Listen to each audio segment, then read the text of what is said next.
Hello, everyone. Welcome to the Psychology and Spirituality, a bridge to a better life discussion. I'm your host, Marcia Trajano, and with me is Peter Hayes. Peter is the president of the Spiritist group Love and Light in Newark, New Jersey. It is so good to have you with us again, Peter. Love our conversations. And if you have yet to meet Peter or hear about Peter from Peter, please know that he has an amazing curriculum. He has contributed with over 60 episodes of the radio program Living Spring on Kardec Radio. He was also on the editing staff for the Spirits book that was published by the U.S. Spiritist Federation. And currently, he's serving in the board of directors of the U.S. Spiritist Federation and is an active participant in the Tri-State Spiritist Federation. Thank you so much, Peter. It's an honor to be here with you. Thank you, Marcy. It's a pleasure to be here. Yeah, awesome. But if this is the first time that you're watching us in this podcast like program, please note this is our weekly program that are a conversation based on the works by Joanna de Angelis. And we are here to create this safe space, this opportunity, right, Peter, to compare, to contrast, to correlate, but most importantly, to expand our own spirituality type of concepts with the psychological lens so that we can have a better insight about life and leading ourselves a better way of living. But today's episode that is brought to us by our friends at the Spiritist group Love and Light, right? And please go to their website if you want to know more at www.loveandlightnj.org. Also, please note that our program is sponsored by four organizations. They are AMI Brazil, the TV Mansão do Caminho, the International Spiritist Council, and the United States Spiritist Federation. Please subscribe if you haven't done so. And if you want to know more about what we do, check us out at spiritist.us.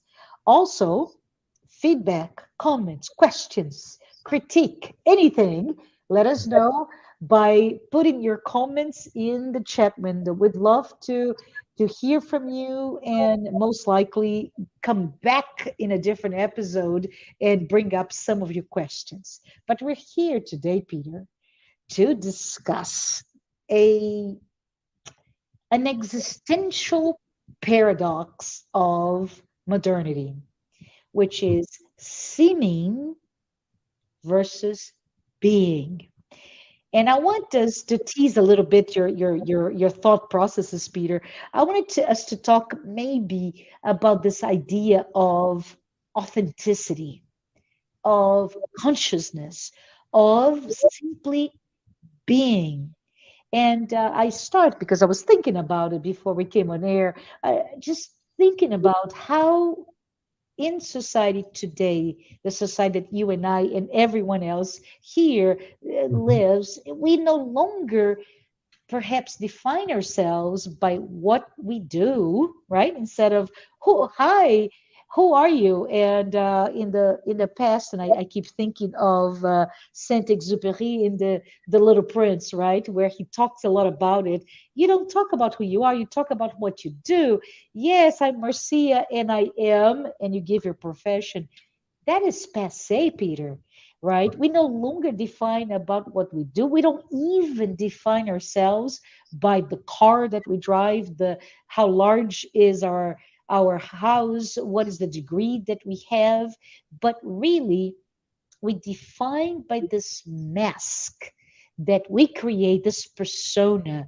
We create something that's just absolutely hollow, right? It's ephemeral at best, but we invest a lot of our energy and we invest our energy to create it, but most importantly, to defend it with all our might. This is our egoic self, our Mhm. ego really creating something that you want to show that you are who you're not.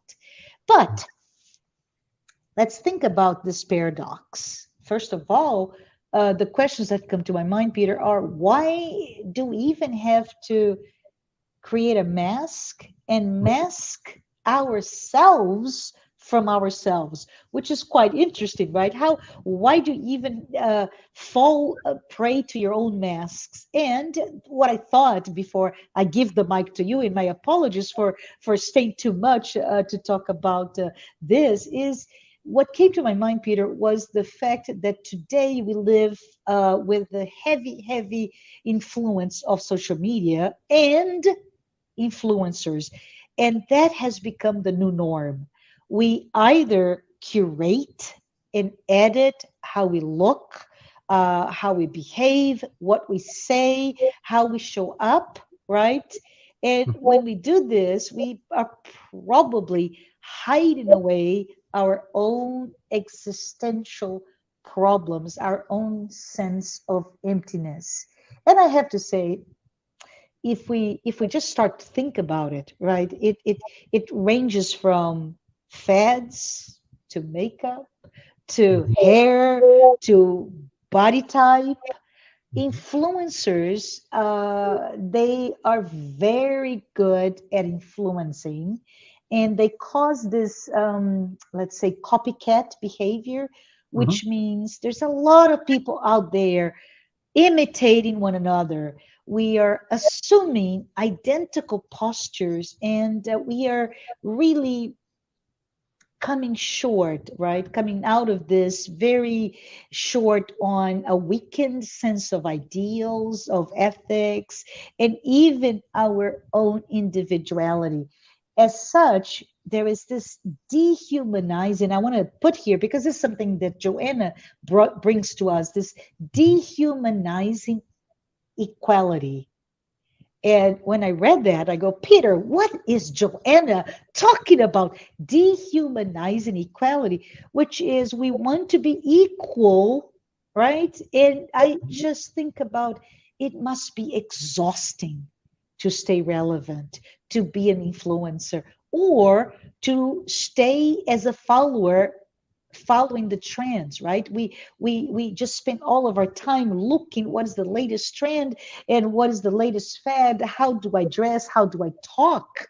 How do I behave? And as Joanna even talks about this third group, which she calls this originals, uh, there is an increasing group of people that we can talk about, and this is really dates me, right? In my age in of the 70s and 80s, but the counterculture, either the hippies or I don't know, the punks and all of those countercultural types of movements, because they were led by this desire to shock and to be considered an original because of their exotic behavior and Mhm. perhaps scorn, right? Of everything. I don't follow you. I am an original. But then if you bring it all about, it is all about hiding who you really are. So, Peter, tell us about what you think about this. Are we even able to get out of this vicious cycle? What do you think? Well, I think to that question, yes, we can. To go back before the subject of influencers, when it comes to why do we have a mask in the first place? Well, there could be lots of reasons. I think part of it is fear, for certainly. Part of it can be that we all, based upon whatever experiences we have growing up, we're finding ways to cope, we're finding ways to adapt. And sometimes, depending on the environment we grew up in, especially if there was abuse, emotional, perhaps physical, and so forth, then we adapt certain ways of behaving that are a coping, a way of trying to cope so that we seek approval. And one reason to wear a mask is that we think we're pleasing other people by appearing to be a certain way. However, if it comes across as being inauthentic, and it probably will on a deeper unconscious level, if our behavior comes across as being inauthentic and people pick up on that, Yeah. they're liable to resent us. Maybe Mm. they even hate us for it. Who knows?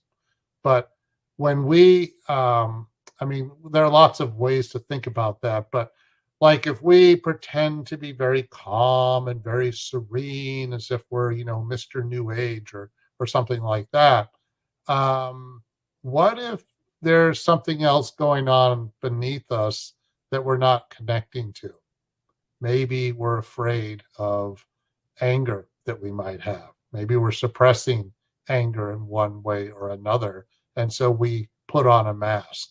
That's one example. Um, if we are obsessed with, in being influenced and Hmm. wanting to be um, trendy, I guess, shop till you drop, that kind of thing. Um, Some of that may be that we just feel like we are identifying with a group, that we want to feel like we're a part of a group. Yes. Because if we Yes. feel like we're alone and isolated, that's an awful feeling. And I was reading, I'm in the middle of a very interesting book now by Jordan Peterson called 12 Rules for Life. And Hmm. he's a psychologist. And he does mention, among many things, how many people are alone. I mean, really alone. And when we don't have a chance to really talk and express ourselves to somebody, it, it, the consequences of that can be really serious in terms of our own happiness, our self-esteem, the way it affects us. And so maybe the fixation on influencers is in part a way of trying to fit into a group, to feel like we're accepted. Because Not again, no longer alone, right, Peter? No longer alone. no longer alone. Exactly. Because if we don't feel like we can express ourselves in some capacity to somebody that we know, to somebody close to us, perhaps, then maybe one way to compensate for that would be to feel like, okay, I'm part of this group because I'm wearing these clothes this week, or I'm, doing my hair this way. Not that I have much hair, but but any type of influence, so to speak. Can I Um, add something else, Peter, yeah, before you move on? Because what you're talking about in terms of that inauthentic self, right, yeah, which is this seeming, yes, even when you have a group of editors and advisors and mhm, all of really sophisticated, well acted upon, it's inauthentic and you know it, right? You create that internal churn that at some point it's going to come up.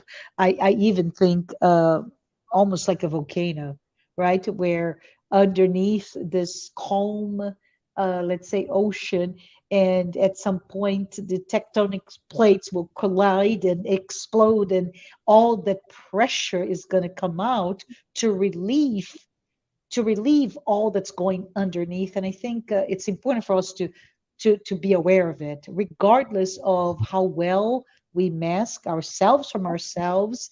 At right, some point we will erupt in some sort of a mental and physical I'm not sure what's the best term, unwell being, right? We're not well.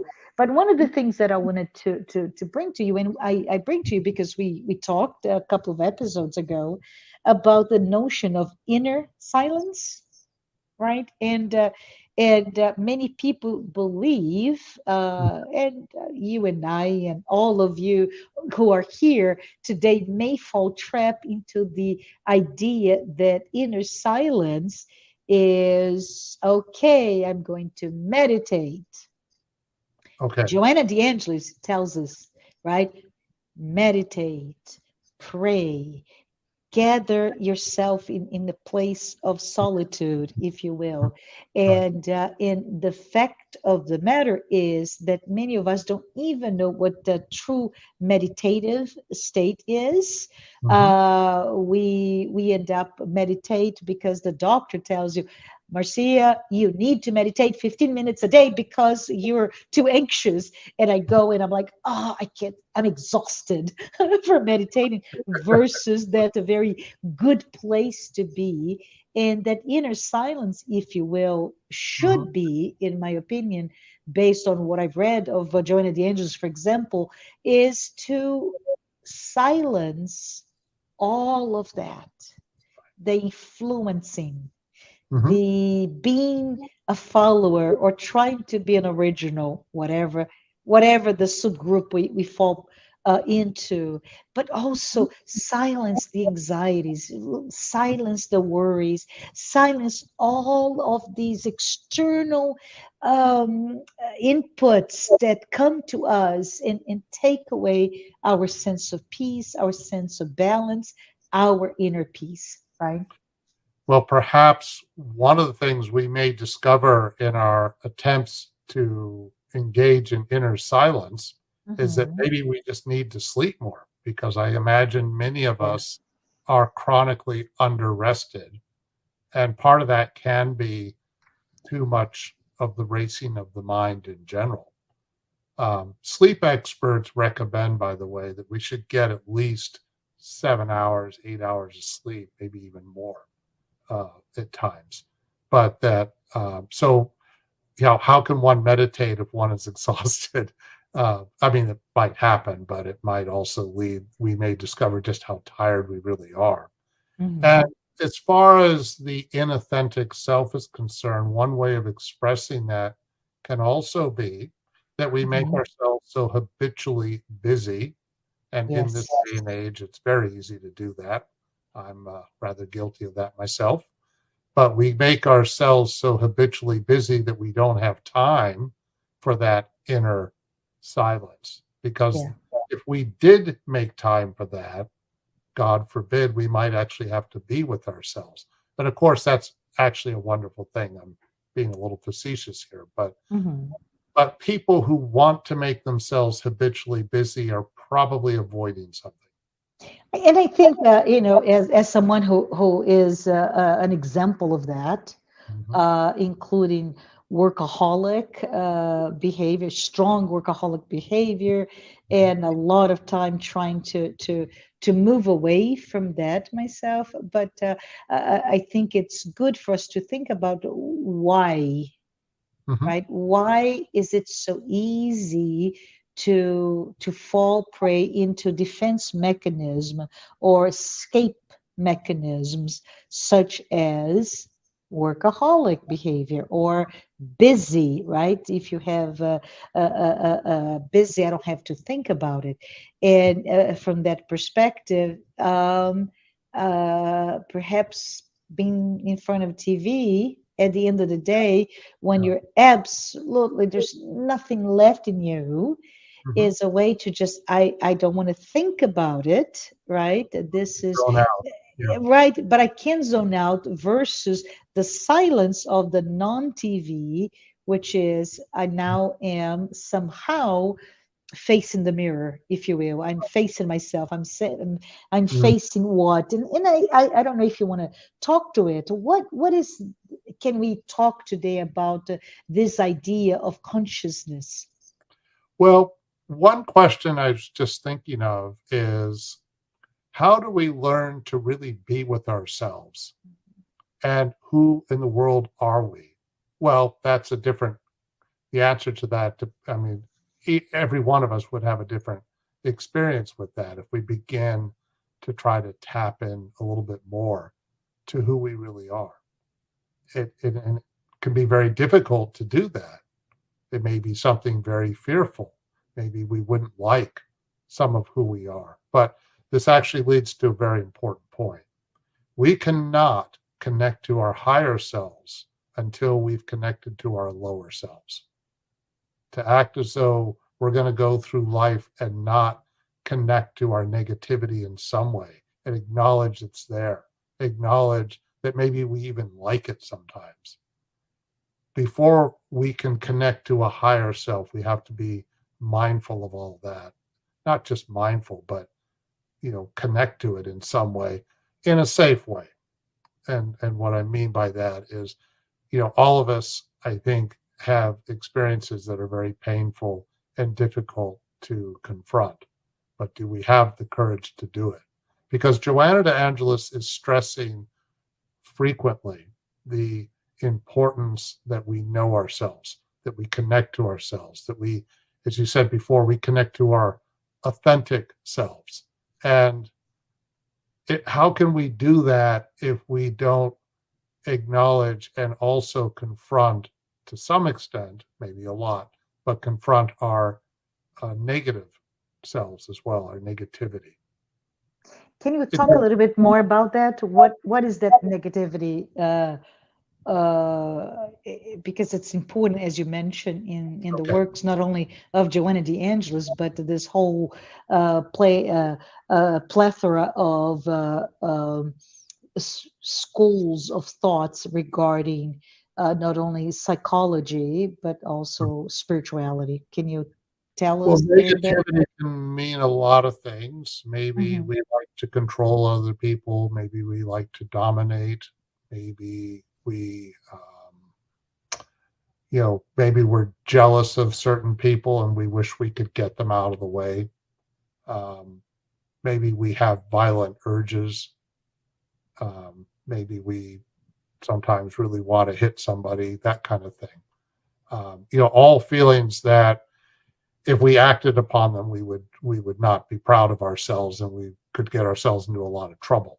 But there may be more subtle ones, like maybe we want to sabotage the relationships we're in, or we're afraid of success in some way, or um, we have. I mean, a lot of people have prejudices within them, which, again, if it came out to the surface, they might be very afraid and uncomfortable to acknowledge that. Um, I think that, I mean, there's lots of ways to think about what negativity could be, and I feel like I'm just touching on a few of them. Um, but anything that really has to do with our animalistic nature. Uh, Hmm. Now, our animalistic nature is not necessarily something we should run away from either. I mean, That's who we how are, right? That's what our legacy, if you will. That's yeah, what our heritage, if you will. Yeah. correct. It is our heritage, and when we try to be more spiritual, whatever that might mean, to somehow deny that we are animals, Yeah, um, that's a good point here, you know, right? we're not we're again not connecting to our heritage, as you said, our evolutional heritage. Aggression can be done positively, for instance, in certain ways. And in order to do that, um, we need to be able to connect to more of our animal like selves. And by aggression, I mean that we're able to stand up for ourselves, we're willing to confront.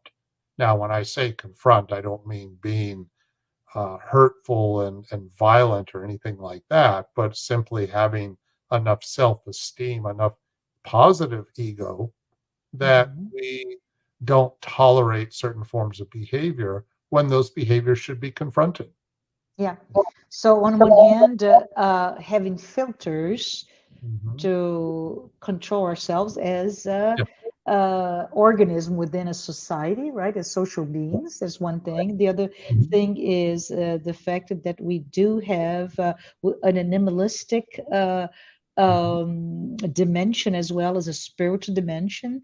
We Mhm. are we are immortal. beings, and as such, we have a very strong spiritual side, but we also have this animalistic side that is important to us, and from an instinct, and a lot of, if you read about, we see a lot of discussion on instinct being the very basis, right, of humanity. What I mean by that is this very primitive part of who we are as human beings, but are instincts necessarily bad?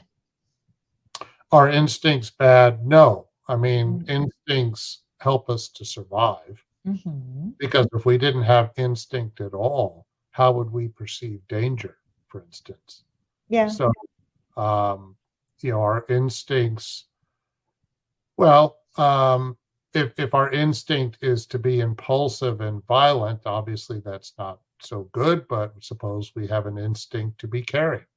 Maybe what about the parental instinct to protect and nurture, for instance, or the instinct to help somebody? Um, we see somebody who's suffering or got hurt, and our instinct might be, how can I not stop and help this person rather yeah. than keep walking. Yeah, we Uh, can talk a lot about compassion. I believe there is a book. Oh, it's maybe 2 decades old book by the Dalai Lama that I think it was the Spiritual Revolution. I believe this is, I'm bringing from memory, where he talks a lot about the instinctive nature of compassion. mhm. So it's very cool if we think about it, right?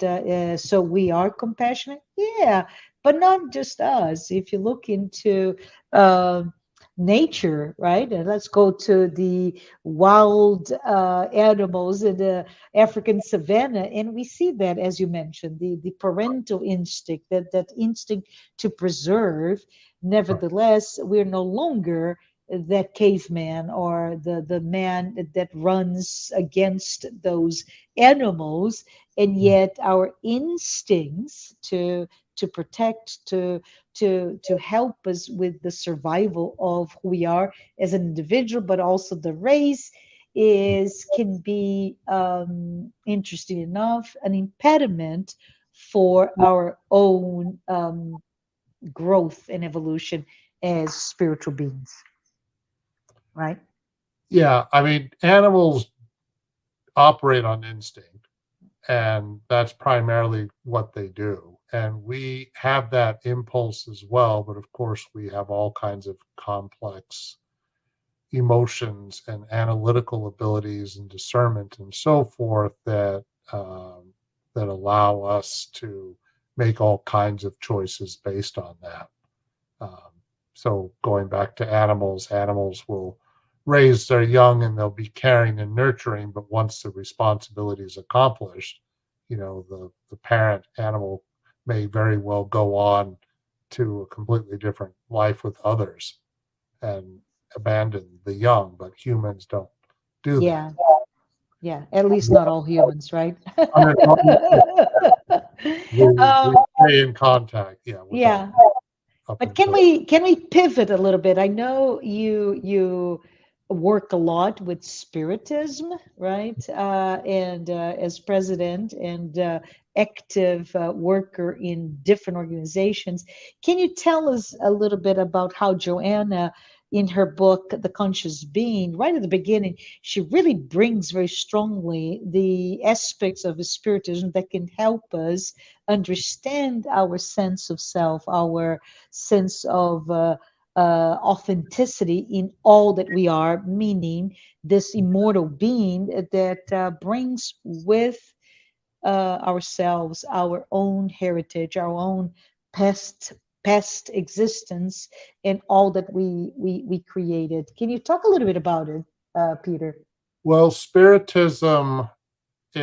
spiritism stresses that we are here to try and be better versions of ourselves.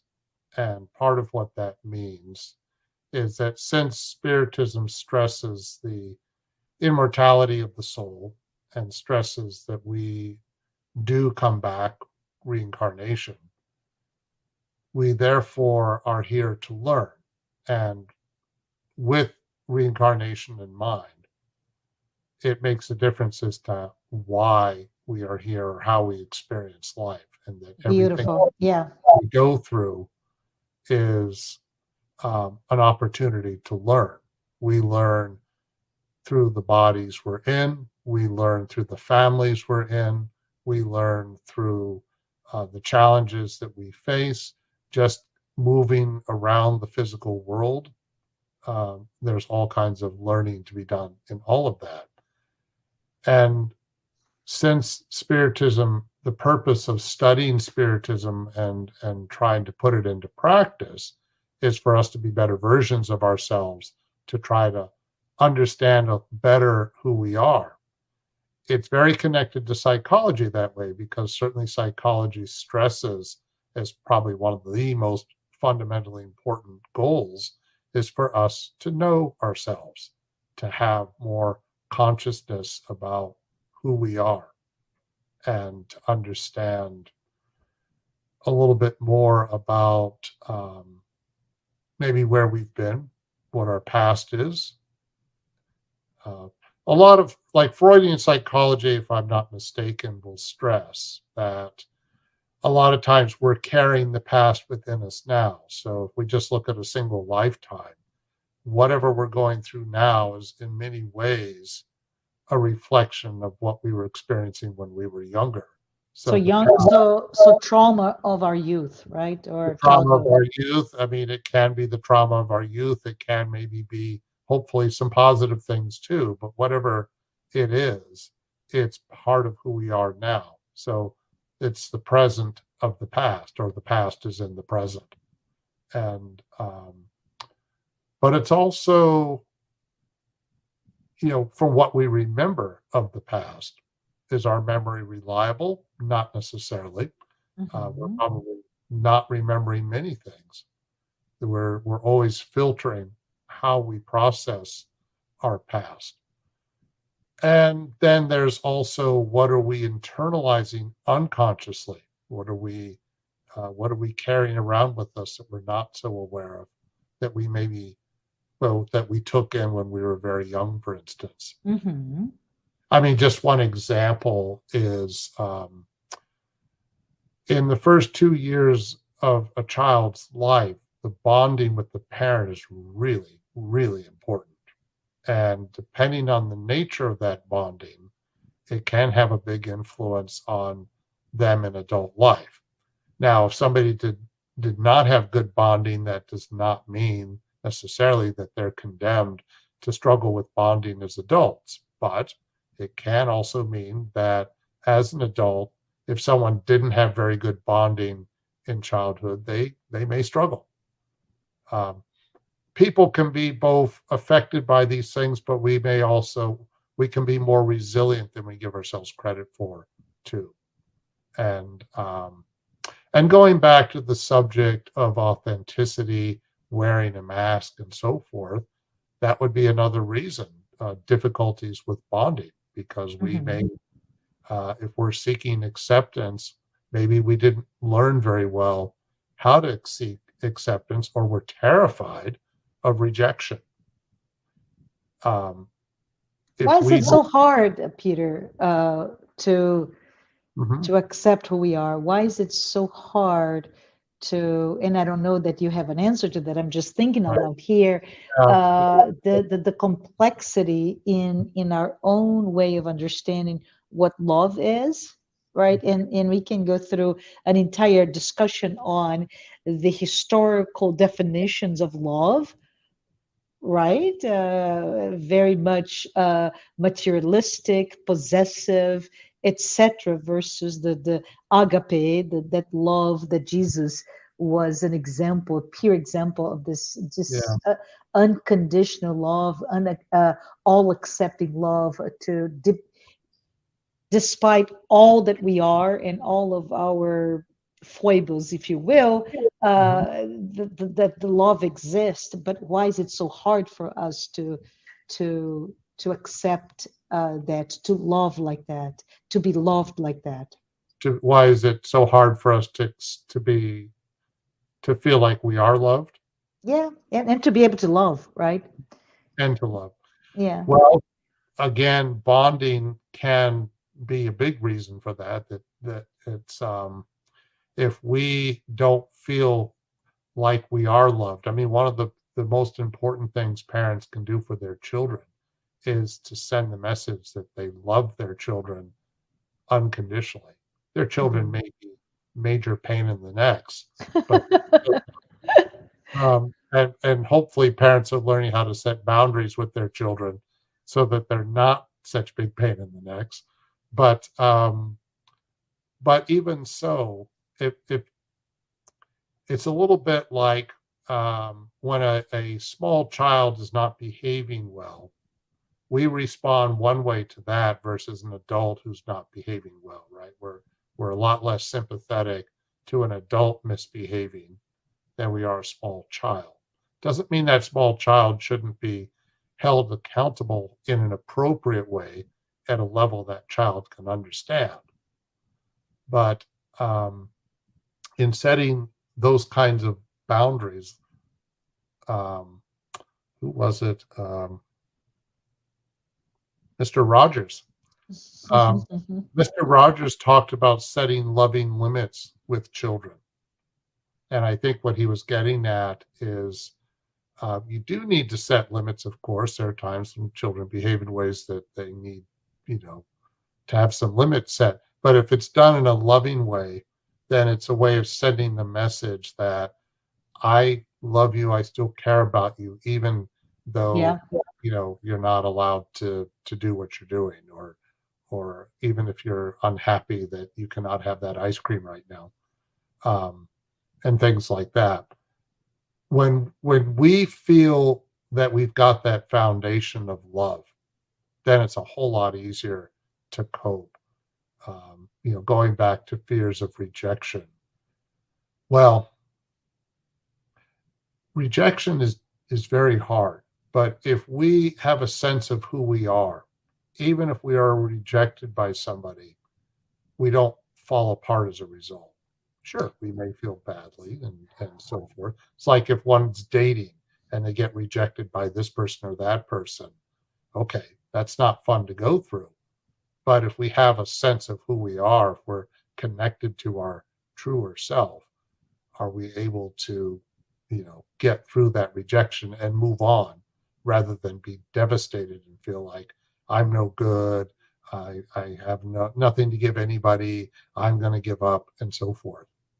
So we can talk a little bit about perhaps the ego, right? The strong ego, Yep. which is what we need as a foundation to protect who we are.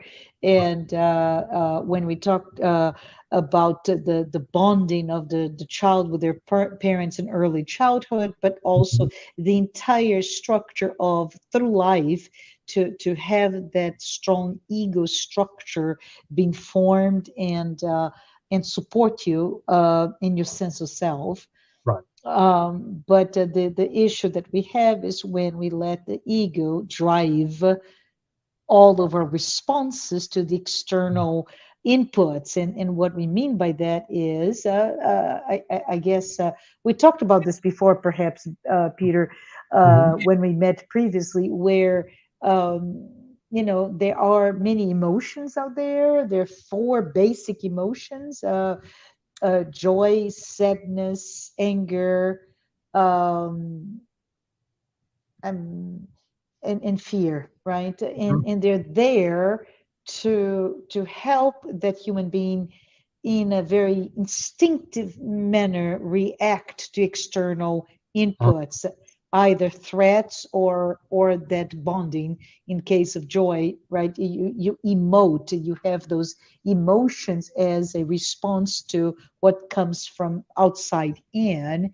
Right. And the thought process here perhaps is that um, as we get angry, let's say you mentioned, right, anger as a defense mechanism to a threat, and you right? You Yeah. have that fight or flight, almost immediate reaction to protect who you are. And the thought here is, let's think about ourselves in the idea of this existential paradox of seeming versus being, Hmm.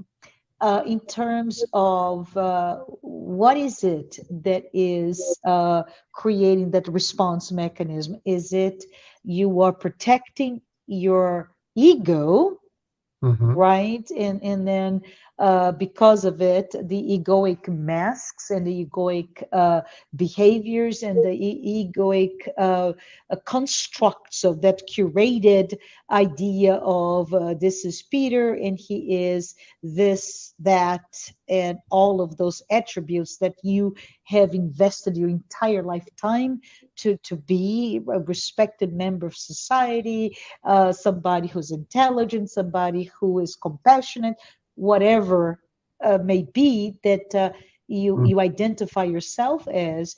But so long they are a mask, there's something underneath that is really making you unhappy. And I'm talking about you, but I'm talking about myself and everybody else here with us today. It is the sense of, unless we understand that yes, it's okay to be angry, it's yes, it's okay to be sad or afraid, etc. It's okay.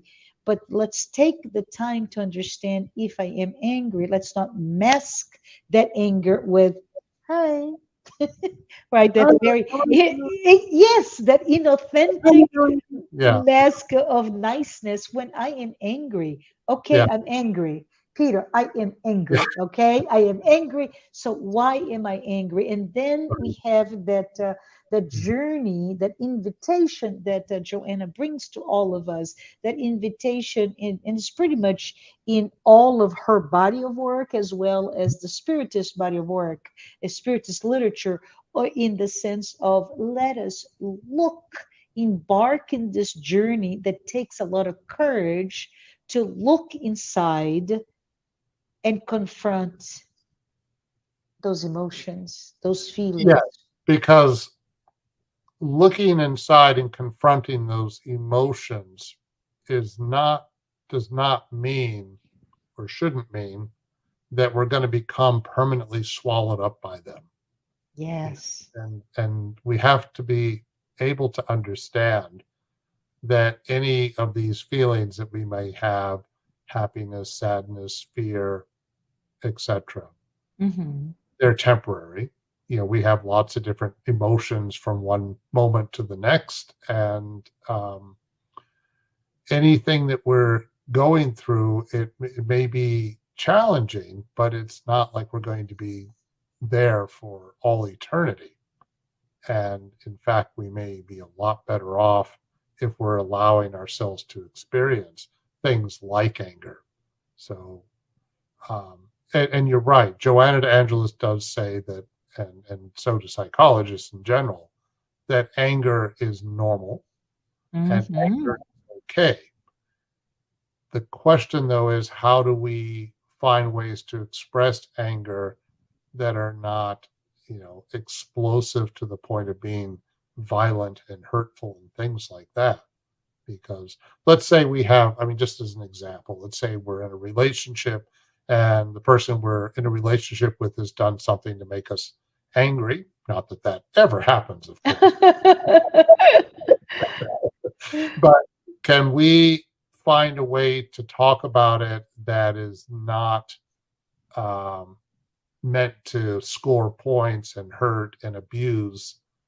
Can we find a way to talk about it where we're expressing how we react to something, but we're not just